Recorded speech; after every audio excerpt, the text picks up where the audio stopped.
The Picture in the House by H.P. Lovecraft. Searchers after horror haunt strange, far places. For them are the catacombs of Ptolemy and the carven mausolea of the nightmare countries. They climb to the moonlit towers of ruined Rhine castles and falter down black cobweb steps beneath the scattered stones of forgotten cities in Asia. The haunted wood and the desolate mountain are their shrines, and they linger around the sinister monoliths on uninhabited islands. But the true epicure in the terrible, to whom a new thrill of unattainable ghastliness is the chief end and justification of existence, esteems most of all the ancient, lonely farmhouses of backwoods New England. For there, the dark elements of strength, solitude, grotesqueness, and ignorance combine to form the perfection of the hideous. Most horrible of all sights are the little unpainted wooden houses remote from traveled ways, usually squatted upon some damp, grassy slope, or leaning against some gigantic outcropping of rock. 200 years and more they have leaned or squatted there, while the vines have crawled and the trees have swelled and spread. They are almost hidden now, in lawless luxuriances of green and guardian shrouds of shadow, but the small paned windows still stare shockingly, as if blinking through a lethal stupor which wards off madness by dulling the memory of unutterable things. In such houses have dwelt generations of strange people, whose like the world has never seen, seized with a gloomy and fanatical belief which exiled them from their kind. Their ancestors sought the wilderness for freedom. There, the scions of a conquering race indeed flourished free from the restrictions of their fellows, but cowered in an appalling slavery to the dismal phantasms of their own minds. Divorced from the enlightenment of civilization, the strength of these Puritans turned into singular channels, and in their isolation, morbid self-repression, and struggle for life with relentless nature, there came to them dark, furtive traits from the prehistoric depths of their cold northern heritage.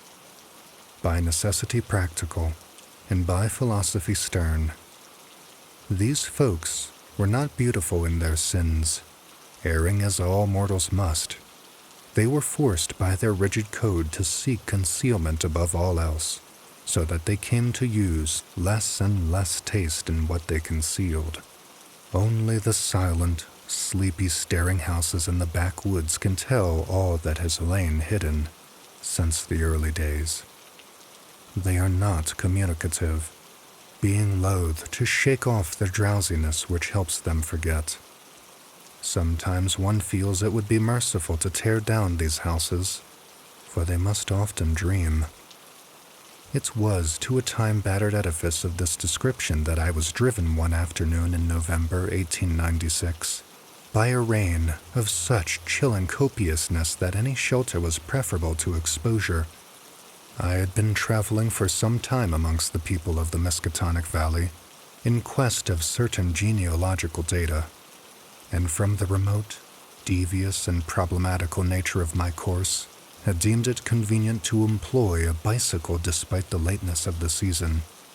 Now I had found myself upon an apparently abandoned road which I had chosen as the shortest cut to Arkham.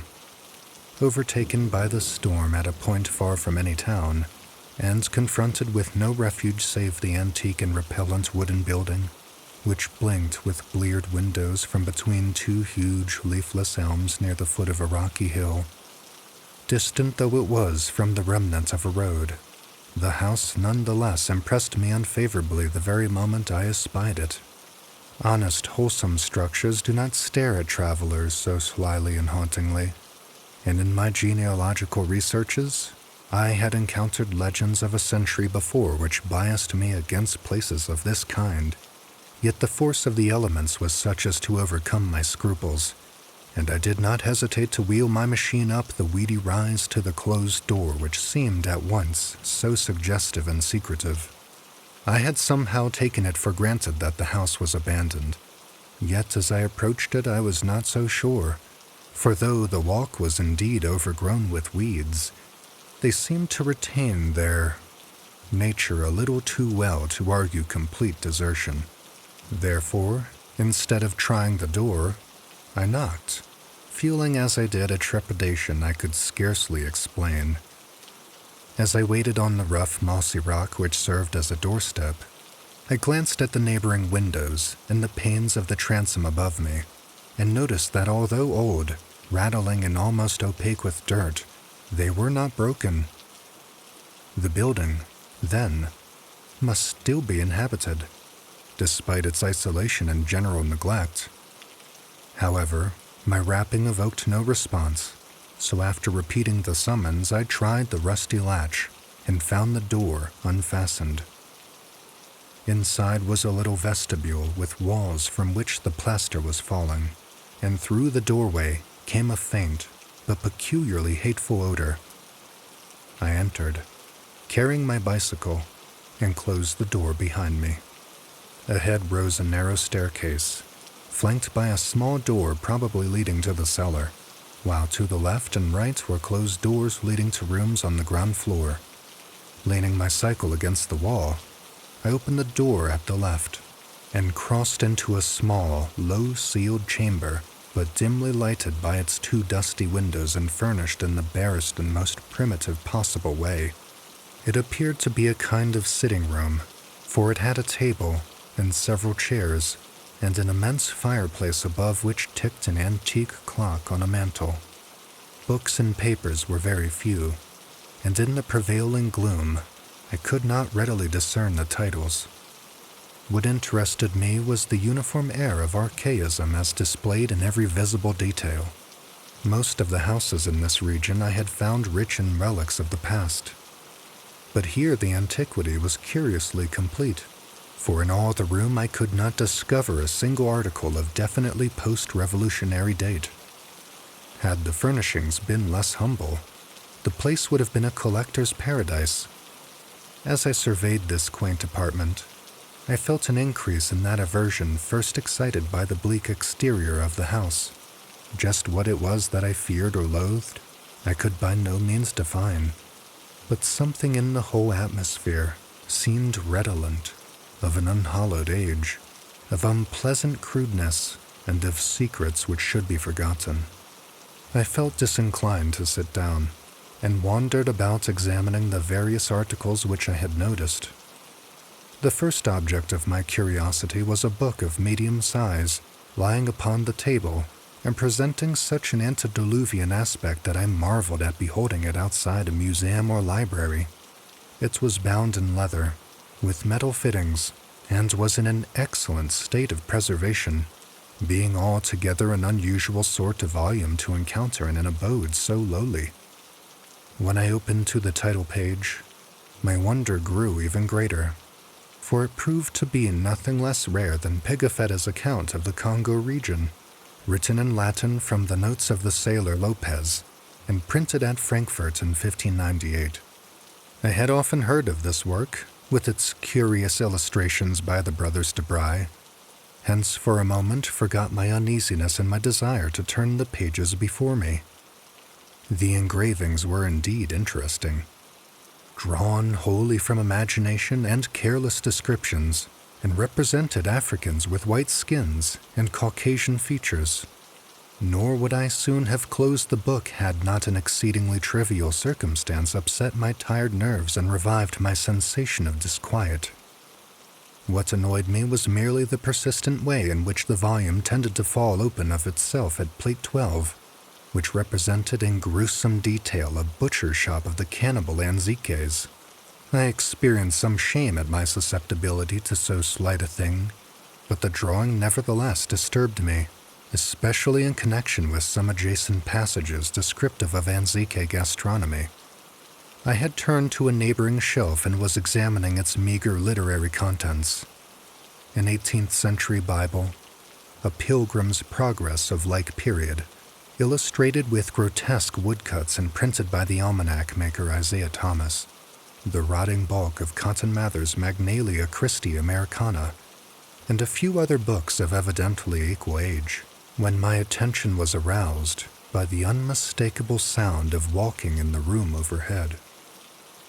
At first astonished and startled, considering the lack of response to my recent knocking at the door, I immediately afterward concluded that the walker had just awakened from a sound sleep and listened with less surprise as the footsteps sounded on the creaking stairs. The tread was heavy, yet seemed to contain a curious quality of cautiousness, a quality I disliked the more because the tread was heavy. When I had entered the room, I had shut the door behind me. Now, after a moment of silence, during which the walker may have been inspecting my bicycle in the hall, I heard a fumbling at the latch and saw the paneled door swing open again. In the doorway stood a person of such singular appearance that I should have exclaimed aloud, but for the restraints of good breeding.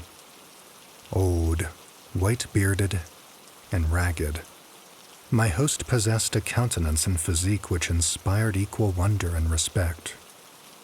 His height could not have been less than 6 feet, and despite a general air of age and poverty, he was stout and powerful in proportion. His face, almost hidden by a long beard which grew high on the cheeks, seemed abnormally ruddy and less wrinkled than one might expect, while over a high forehead fell a shock of white hair, little thinned by the years. His blue eyes, though a trifle bloodshot, seemed inexplicably keen and burning.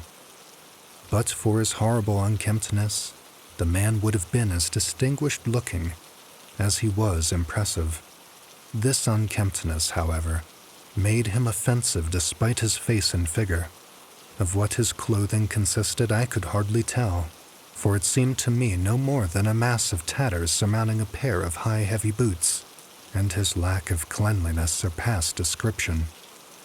The appearance of this man, and the instinctive fear he inspired, prepared me for something like enmity, so I almost shuddered through surprise and a sense of uncanny incongruity when he motioned me to a chair and addressed me in a thin, weak voice full of fawning and respect and ingratiating hospitality.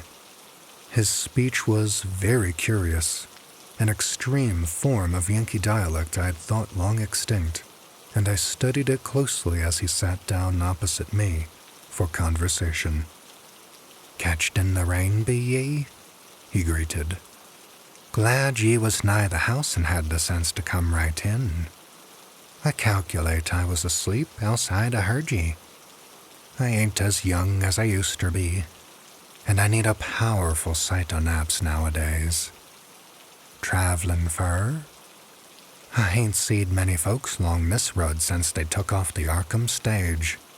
I replied that I was going to Arkham and apologized for my rude entry into his domicile, whereupon he continued, "Glad to see you, young sir. New faces is scarce around here, and I hain't got much to cheer me up these days. Guess you hail from Boston, don't ye? I never been thar, but I can tell a town man when I see 'em. We had one for district schoolmaster in '84, but he quit sudden and no one never heard on him since." Here the old man lapsed into a kind of chuckle and made no explanation when I questioned him.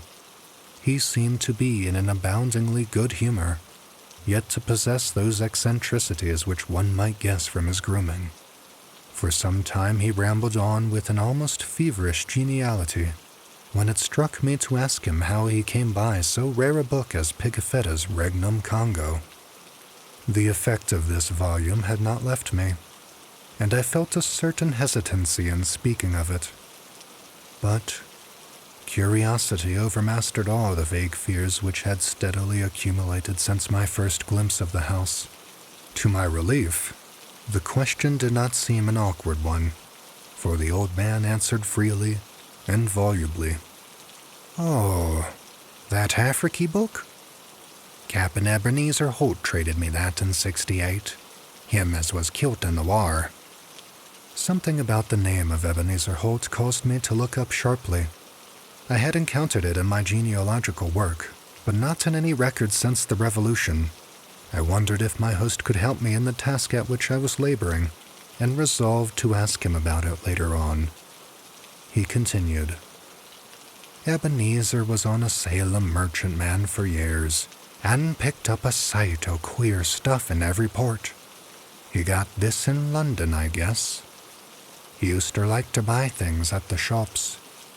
I was up to his house once't, on the hill, trading horses, when I see this book. I relished the picters, so he gave it on a swap. 'Tis a queer book. Here, leave me get on my spectacles. The old man fumbled among his rags, producing a pair of dirty and amazingly antique glasses with small octagonal lenses and steel bows. Donning these, he reached for the volume on the table and turned the pages lovingly. Ebenezer could read a little of this. 'Tis Latin, but I can't. I had 2 or 3 schoolmasters read me a bit, and Passon Clark. Him they say got drowned in the pond. Can you make anything out in it? I told him that I could, and translated for his benefit a paragraph near the beginning. If I erred, he was not scholar enough to correct me, for he seemed childishly pleased at my English version. His proximity was rather obnoxious, yet I saw no way to escape without offending him. I was amused at the childish fondness of this ignorant old man for the pictures in a book he could not read, and wondered how much better he could read the few books in English which adorned the room. This revelation of simplicity removed much of the ill-defined apprehension I had felt, and I smiled as my host rambled on. Queer how pictures can set a body thinking. Take this one here near the front. Have you ever seen trees like that, with big leaves a-flopping all over and down? And them men, them can't be Africans. They do be tall, kinder like Injuns, I guess, even if they be in Afriky. Some o' these here critters look like monkeys, or half monkeys and half man, but I never heard nothing like this one. Here, he pointed to a fabulous creature of the artist, which one might describe as a sort of dragon with the head of an alligator. But now I'll show ye the best un. Over here, nigh the middle. The old man's speech grew a trifle thicker, and his eyes assumed a brighter glow, but his fumbling hands, though seemingly clumsier than before, were entirely adequate to their mission. The book fell open, almost of its own accord, and as if from frequent consultation at this place, to the repellent 12th plate, showing a butcher shop amongst the Anzique cannibals. My sense of restlessness returned, though I did not exhibit it. The especially bizarre thing was that the artist made his Africans look like white men. The limbs and the quarters hanging about the walls of the shop were ghastly, while the butcher with his axe was hideously incongruous, but my host seemed to relish the view as much as I disliked it. What'd you think of this? Ain't never seen the like hereabouts, eh? When I see this, I telled Eb Holt that's something to stir ye up and make your blood tickle. When I read in Scripter about slaying, like them Midianites was slew, I kinder think things, but I ain't got no picter of it. Here a body can see all they is to it. I s'pose 'tis sinful, but ain't we all born and livin' in sin? That feller being chopped up gives me a tickle every time I look at him. I have to keep looking at him. See where the butcher cut off his feet? Thar's his head on that bench, with one arm side of it, and t'other arm's on the ground side o' the meat block. As the man mumbled on in his shocking ecstasy, the expression on his hairy, spectacled face became indescribable, but his voice sank rather than mounted. My own sensations can scarcely be recorded. All the terror I had dimly felt before rushed upon me actively and vividly, and I knew that I loathed the ancient and abhorrent creature so near me with an infinite intensity. His madness, or at least his partial perversion, seemed beyond dispute. He was almost whispering now, with a huskiness more terrible than a scream, and I trembled as I listened. As I says, 'tis queer how picters sets ye thinkin'. D'ye know, young sir, I'm right sot on this one here. Arter I got the book off Eb, I used to look at it a lot, especial when I'd hear Passin' Clark rant on Sundays in his big wig. Once I'd tried something funny. Here, young sir, don't get scared. All I done was to look at the picture afore I killed the sheep for markets. Killin' sheep was kinder more fun after looking at it. The tone of the old man now sank very low, sometimes becoming so faint that his words were hardly audible. I listened to the rain and to the rattling of the bleared, small-paned windows, and marked a rumbling of approaching thunder quite unusual for the season. Once a terrific flash and peal shook the frail house to its foundations, but the whisperer seemed not to notice it. Killin' sheep was kinder more fun. But you know, 'twa'n't quite satisfyin'. Queer how a carvin' gets a holt on ye. As ye love the Almighty, young man, don't tell nobody, but I swear to God that picture begun to make me hungry for victuals I couldn't raise nor buy. Here, set still. What's ailin' ye? I didn't do nothin', only I wondered how 'twould be if I did. They say meat makes blood and flesh, and gives ye new life. So I wondered if 'twouldn't make a man live longer and longer, if 'twas more the same. But the whisperer never continued. The interruption was not produced by my fright, nor by the rapidly increasing storm amidst whose fury I was presently to open my eyes on a smoky solitude of blackened ruins. It was produced by a very simple, though somewhat unusual happening. The open book lay flat between us, with the picture staring repulsively upward. As the old man whispered the words, "More the same," a tiny splattering impact was heard, and something showed on the yellowed paper of the upturned volume. I thought of the rain of a leaky roof. But rain is not red. On the butcher shop of the Anzique cannibals, a small red spattering glistened picturesquely, lending vividness to the horror of the engraving. The old man saw it and stopped whispering even before my expression of horror made it necessary. Saw it and glanced quickly toward the floor of the room he had left an hour before. I followed his gaze and beheld just above us on the loose plaster of the ancient ceiling a large, irregular spot of wet crimson which seemed to spread even as I viewed it. I did not shriek or move, but merely closed my eyes. A moment later came the titanic thunderbolt of thunderbolts, blasting that accursed house of unutterable secrets and bringing the oblivion which alone saved my mind.